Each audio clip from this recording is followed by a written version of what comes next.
innate immunity, but they also help other type of T cells and the B cells. ठीक है, हम लोग यहाँ पे नेचुरल किलर सेल के बारे में थोड़ा सा पढ़ लेते हैं कि what are the natural killer cells. तो जो नेचुरल किलर सेल्स हैं, they are the part of innate immunity, right, and they destroy and target the cancerous cell also.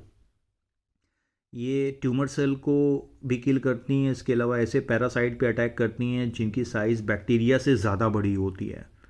इसके अलावा ये antibody dependent cell mediated cytotoxicity में भी involve होती हैं, है ना. तो इनके सेल क्या हैं? They are the part of innate immunity.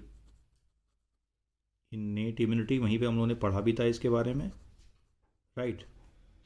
इसके अलावा इनका एक रोल और है कि ये डिस्ट्रॉय करती हैं टारगेट सेल को by antibody dependent cell mediated cytotoxicity.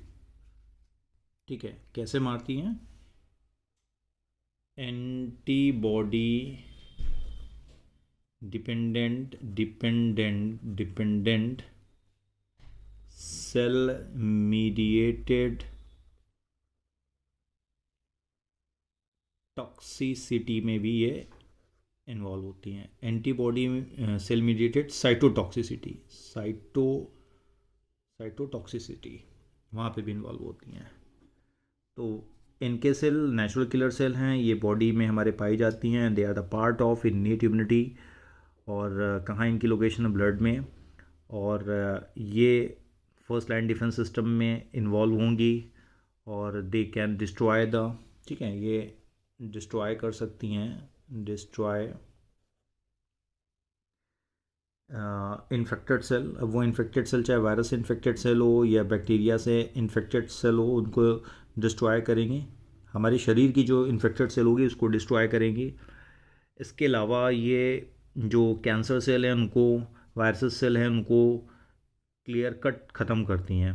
ठीक है, तो जो इनके सेल हैं ये भी हमारे लिम्फॉइड स्टेम सेल से डिराइव होती हैं, यानी बोन मैरो के अंदर डिराइव्ड होती हैं. और ये इम्यून रिस्पॉन्स में बहुत बड़ा रोल प्ले कर रही हैं. दूसरी जो सेल्स हैं उनके साथ भी ये पार्टिसिपेट करती हैं फाइट करने में, जैसे मैक्रोफेज सेल्स हैं, टी सेल हैं, बी सेल हैं, उनके साथ मिलकर ये फाइट करती हैं पैथोजन के साथ. तो इनके सेल के बारे में इतना ही, बहुत डिटेल नहीं है कि व्हाट आर द इनके सेल्स, और बहुत डिटेल पढ़ना भी नहीं है हमको, राइट. तो हम लोगों ने एक्टिव इम्यूनिटी में, नॉट एक्टिव इम्यूनिटी तो हम लोगों ने पढ़ा ही नहीं है. एक्वायर इम्यूनिटी का दोनों कंपोनेंट हम लोगों ने पढ़ लिया, AMI और CMI, और इनके सेल छूटा हुआ था, इसको भी कवर कर लिया, राइट. तो अब इसके बाद हम लोग को आगे जो चीज़ें पढ़नी हैं, छोटे जो टॉपिक हैं उनको कवर करेंगे.